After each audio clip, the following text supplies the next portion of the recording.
Hello and welcome to Tales Between Old Friends, a podcast where we share lighthearted pet stories and answer your pet care questions with the help of experts. I'm Devin, your host and fellow dog mom and pet lover.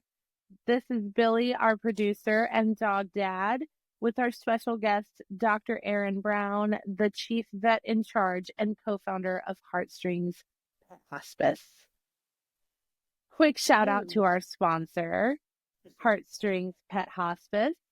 Saying goodbye to a pet is one of the hardest things we face. At Heartstrings Pet Hospice, we believe every pet deserves compassion, dignity, and respect in their final days.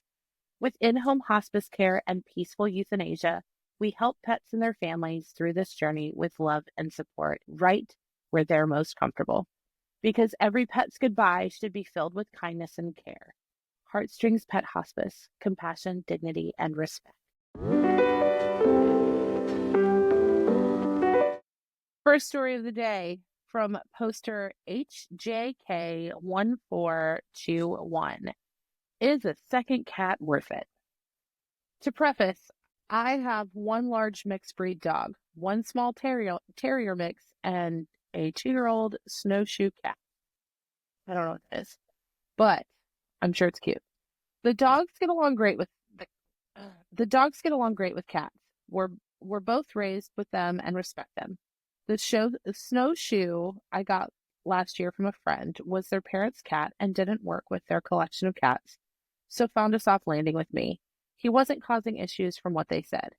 Just the other male cats were peeing outside the boxes and marking the walls due to his presence.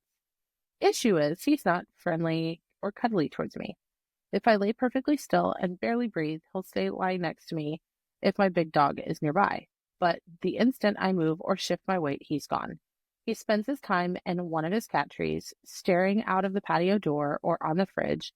I open the upper cabinets and put a blanket in there so he could get comfortable. I can't use those cabinets anyways since I can't reach them without climbing onto the counter.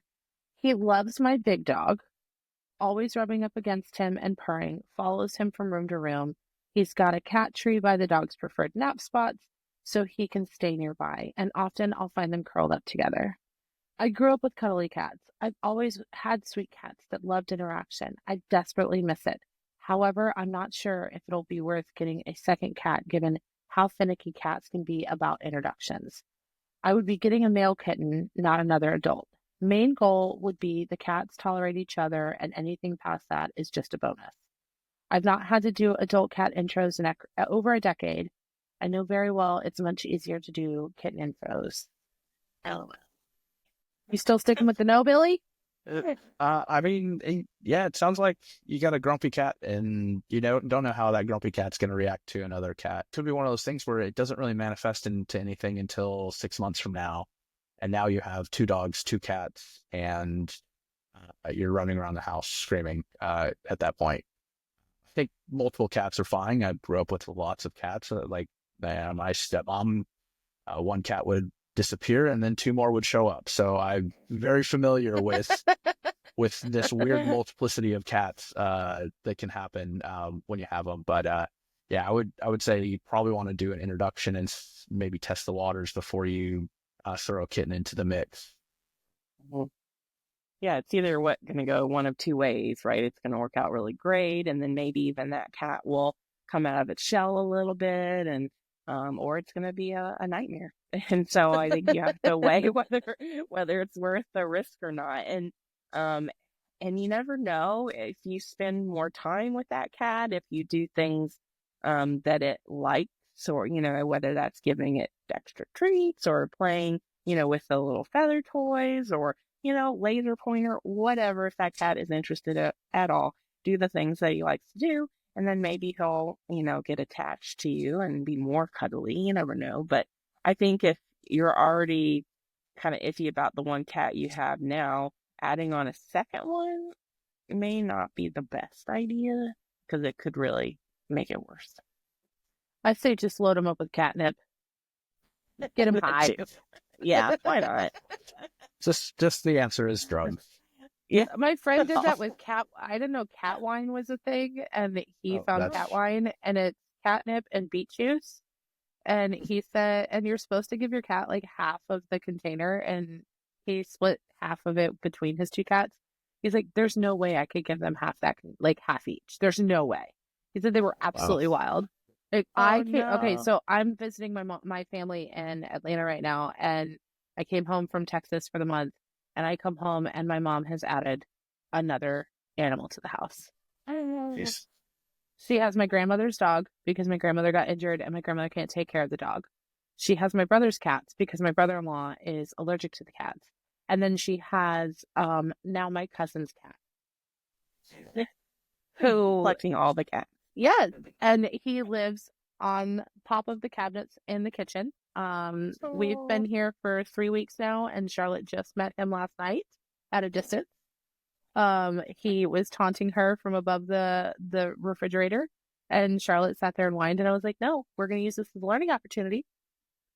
Because Charlotte's only been around Jack Jack, and Jack Jack was a chill cat because he was old. Yeah.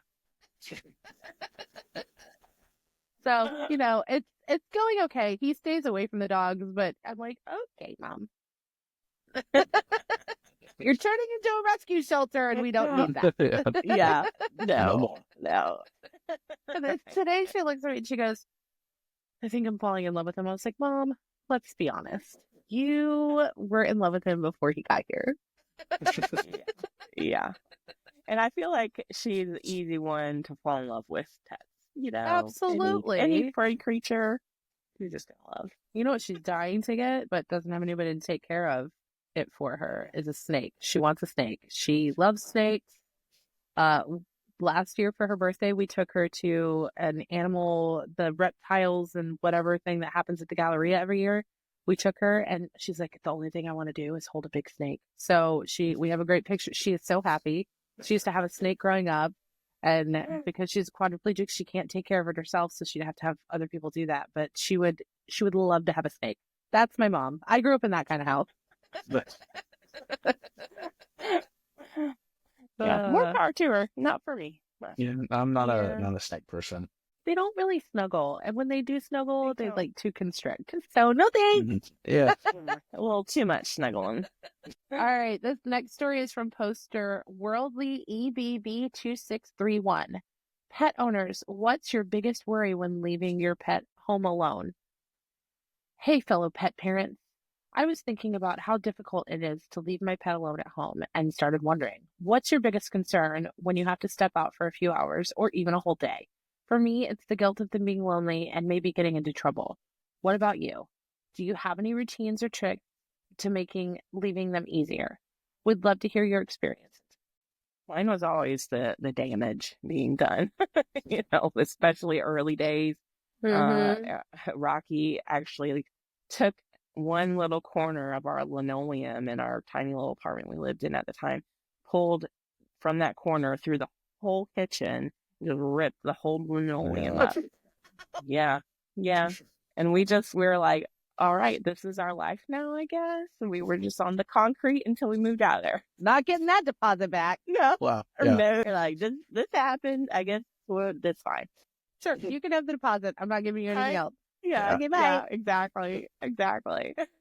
Yeah, so it was always the damage. And so I think that's a tough one. As long as they're like have enrichment, have toys, have, you know, those puzzle things, if they're the kind of pet that you're worried about damage, if you give them things to do, it's less likely. I always think of like a bored dog or a bored cat as a bad dog or a bad cat. So if you're giving them stuff, and sometimes even playing music for them is nice, but you know, a lot of times they are just sleeping. So it's just high energy or young pets that I personally, damage was always top concern. What do you mean? Like this one right here? Yeah. For those of you that aren't watching us and you're just listening, my dog is wrapped behind me in my tiny one-person chair, and she is a little monster. She was rescued from the streets of Atlanta. The first day we stayed with my grandmother for a couple days. She escaped her crate and destroyed the entire guest bedroom, tore up a chair, a wicker basket, went to the bathroom on the floor, got into bags of treats, ate some Advil. It was a nightmare. Another time while she was still going through her training, we were pet sitting for a friend and she escaped 3 times. The cleaners came. She again went to the bathroom in the home. The friends got charged for that. And then she got a hold of one of their art pieces that I had in my brain was this super special thing that they got on a trip. And I was terrified to tell them and didn't want to ruin the rest of their trip. So I waited until like the day they were coming home to let them know, because I didn't want to send them into this, oh my God, this is ruined and our trip is ruined and whatever. Yeah, come to find out, it was a children's toy that they found that they liked. So I worked myself up. For no reason. I'm talking to Sean and Zach. I worked myself up thinking that this dog ruined this amazing, like, sentimental piece of art, and I found out months later that it was a children's toy. I mean, best case scenario, right? She's caused me a lot of stress, but she is a crate trained dog, so she is now zip tied into her crates. Like, she's not zip tied in the crate, but the crates are zip tied shut and she can't pop them open at all. And I hook I hook everything so she can't get out. Like, she cannot escape her crates now, thankfully. She's a lot better. She's been through very expensive training, but she has caused some serious damage. Little tiny really monster. Worried about Gibson, and I think it's more of he's a shepherd, so I feel like he's very schemy, and I don't know what he's scheming, and that always worries me. Like, is he gonna figure out how to order things on Amazon? I don't know, but I wouldn't put it past him. And the last thing I need is, like 20 bags of dog food showing up. But like, okay, cool.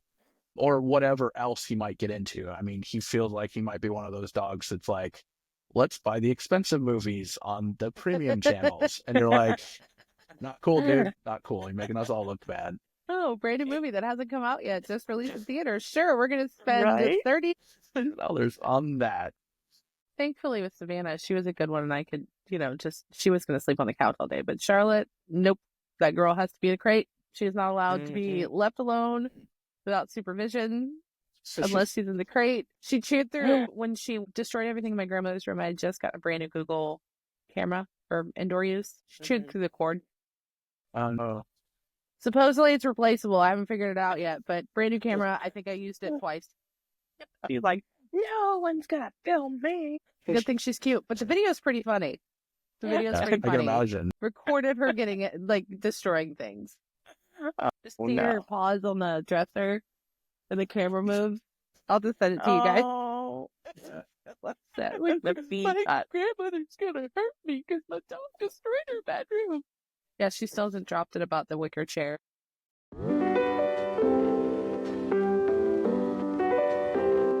All right, Dr. Erin, let's talk about in-home hospice. What is in-home hospice for pets, and how does in-home pet hospice care differ from traditional veterinary care? Yeah, so in-home hospice is really a thought of hospice. We think about like that's the end, like we're ready to go, deuces.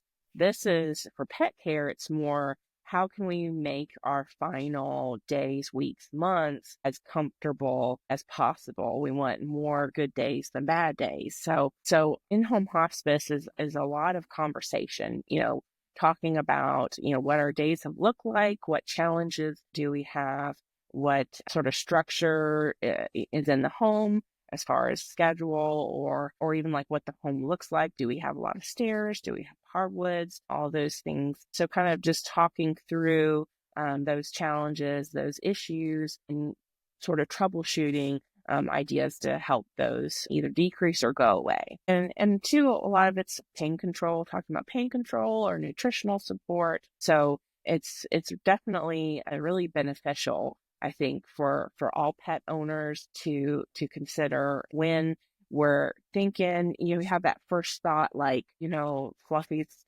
just really starting to decline. I'm worried that I'm going to have to make this decision. It's good for that time.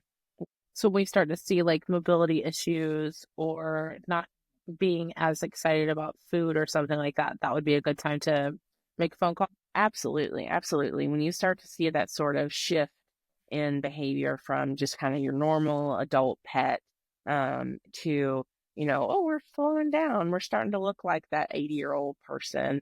Mm-hmm. We're sleeping all day. We're not getting up and moving around as much. We're not eating our whole meal. So with those kind of little subtle changes, little subtle signs, it's good to plan for hospice. And again, not thinking about it as we're making that decision next week, but it's something that we could be making that decision in the next few months. So we want to try to have more comfort in our final days. Thank you for explaining that. What are a few key benefits of providing end-of-life care at home? Yeah, so obviously it's much nicer to be at home and not having to go to, your vet. I mean, your regular vet care, is a lot of preventative care or diagnosing and treating, whereas hospice work, focused more on just our comfort and day to day. Not having to go into a clinic obviously is a big bonus, but then also you have to look at the home because, obviously that's where they spend most of their time. So being able to look at the home, what kind of setup do we have? What kind of activities are the family Mm-hmm. doing? Are they out of the home a lot um, are they working from home? Do we have ramps? Things that if we can do all of this in home versus having to deal with transport and all the stress that's involved in that, it's definitely super beneficial. And then it leads to better days and potentially longer life. If we can keep them happy and comfortable and we have that good quality of life, then, Mm-hmm. they stay around with us longer. What can pet owners expect when choosing in-home hospice? Yeah. So when you choose in-home hospice, then we have a veterinarian come to your home. And we can look through any records that you have that's not necessary. A lot of it's just really conversations, talking about what they've been diagnosed with, what kind of symptoms you're seeing. We can look at all the medications that you're Mm-hmm. giving, and just really kind of talking about everything from nose to tail that's been going on with the pet, and then kind of talking through like what do we want to see, what kind of things can we improve upon. And then it can also be prescribing medications, talking about over-the-counter medications. We can talk about different diets or other nutritional support, vitamins, or even physical therapy, or really anything and everything. It's a good time to sort of pick that doctor's brain Mm-hmm. and to get some ideas on how to make your pet's life into life more. How do you support families emotionally during their pet's hospice journey? Yeah, so that's a big part of our job as vets. We become almost like, therapists, psychologists, all those things. So I think it's nice to be able, one, to sort of share experiences that we've had, whether with our own personal pets or patients that we have seen, and, kind of relaying that to the families, be like, oh, I've seen this before. Let me tell you about Mm-hmm. this story. And so there's kind of that solidarity in a way with that pet owner and sort of not feeling like they're alone. I think that's a big thing. And also being able to support them with through emails or texts or phone calls, having that kind of line of communication to say, I can text Dr. Aaron or shoot her an email. And, she can maybe give me a call, or she can write an email back and give me some ideas about this. So, I think mentally it's really nice to have that sort of communication with somebody who specializes in hospice and knows what you're going through, understands the challenges, and that can help a lot with, that sort of early grieving Mm-hmm. that families have, when they start to see their pet decline. I can definitely say it's nice to have a vet you can text when you have questions. Who's that? Because you read something weird on the internet or somebody said something about your dog in a video. Don't Google things. Don't Google things. Don't do that. Don't do it. Don't do it. What are some signs that a pet might benefit from in-home hospice care? Yeah, so, like we said, any decline, if you start to see behavioral changes, slowing down, any pain symptoms, so, holding limbs up or holding their body differently, Mm-hmm. not getting up as much, or having difficulty getting up from laying or sitting, or difficulty laying down and sitting down, or decreasing our appetite, not eating as much, not as interested in the things that we used to be interested in. All these signs are a good indicator that, hospice care, hospice consultation is a good idea. Let's go ahead and be proactive about it and try to continue having those majority good days and seeing fewer of those bad days. And then that, could potentially elongate their life as well. And that benefits everybody. Well, thank you for explaining all of this. I think it's definitely going to be beneficial for people to hear and kind of start to look at those signs. I know when I was going through things with Savannah's end of life and with my mom's dog, Cheyenne, we started writing things down that seemed a little out of character. And that kind of helped us track, because when we're involved in our pets every day, we don't see the little things. And so when there's those minor changes, writing them down and looking at them over time, kind of like if we're going to change something in our lifestyle, right? Track your nutrition, whatever, you can kind of see where you're having the hiccups. And I think that helps a little bit too. Oh, for sure. It's almost like turning subjective things, what we're seeing, turning it more into the objective, where we're sort of quantifying the number of bad days or the number of bad symptoms. Well, thank you, Dr. Erin. All right. Our third and final story today is from Gloomy Ad 692. I still cry about the loss of my cat after a year, like it just happened, and I miss him so much. I can't get over that he's gone. Is it wrong to still miss and cry over a pet you lost, even after a year or more? I lost a cat over a year ago who I received from my best friends, and I only had him for a year due to medical issues that were severe. I think about him nonstop and I want to cry a lot. Still feel angry and wishing I could have done more to save him. I don't know what to do.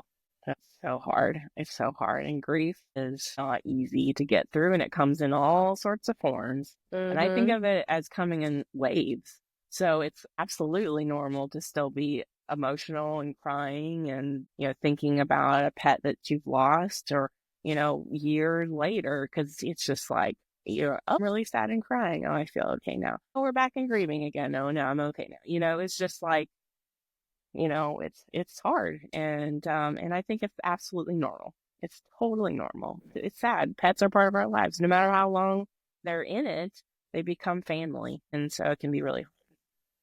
Yeah, I agree. There's never a right time or a specific time that you need to just say, okay, I've moved on, but it just takes time. I think this is another thing that people don't like to talk about, and that's grief. We don't like to talk about end of life stuff. We don't like to talk about the sad stuff, but sometimes we have to talk about grief. And I have unfortunately been through way too much in the last 4 years. And one thing that I've learned is it's definitely a roller coaster. It is a journey. It is not a linear thing. Grief is going to hit you at moments that you don't expect. I was speaking and doing a reading for somebody's book, and I lost my best friend very suddenly in 2021. And at his wedding, he had origami, and a couple other events he had origami. And then at his celebration of life, there was origami. And so this guy's walking around this event where I'm doing this reading, and he's wearing an origami shirt. And my brother looks at me and he goes, "David's here." And I was like, "What are you talking about?" And he points to the guy's shirt, and I instantly started crying. And I'm like, I still have to go and read. Like, I don't want my makeup messed up. But it got me all emotional. And the guy messaged me the next day. He's like, "I'm so sorry. I didn't mean to get you upset." And I was like, it wasn't. It was actually happy tears. Like, it just made me realize that this is a little sign that my best friend is here and supporting me for this big thing that I'm doing for another friend. I was at a shop the other day and saw the origami, so I knew David was making his presence known. But the big thing about grief is a lot of times you just need to acknowledge that it's there, feel the feelings, get them out, and you're gonna be able to go back to feeling like things are a little bit more normal over time. It doesn't go away. It will not go away. It's still going to be there. I still go and smell my dog's collar because I want to smell her scent. I miss it. We call it getting the sniffs, but it sends me this kind of like nostalgic, euphoric kind of feeling, and I get to see my girl and feel my girl around me again, So maybe fostering would help with your grief. If you're not ready to get a pet, you could pet sit. I think that was a big thing that helped me in my initial grief journey was I was pet sitting. So I still got to love on other people's pets, but not in my home. And that really helped me with my grief and being able to overcome all of the big emotions that were happening and kind of help me heal a little bit more. I still cry. It's still going to happen. But, finding those little things that can give you that little glimmer of happiness and focusing on those glimmers versus the sad times is definitely going to help in that healing journey for sure.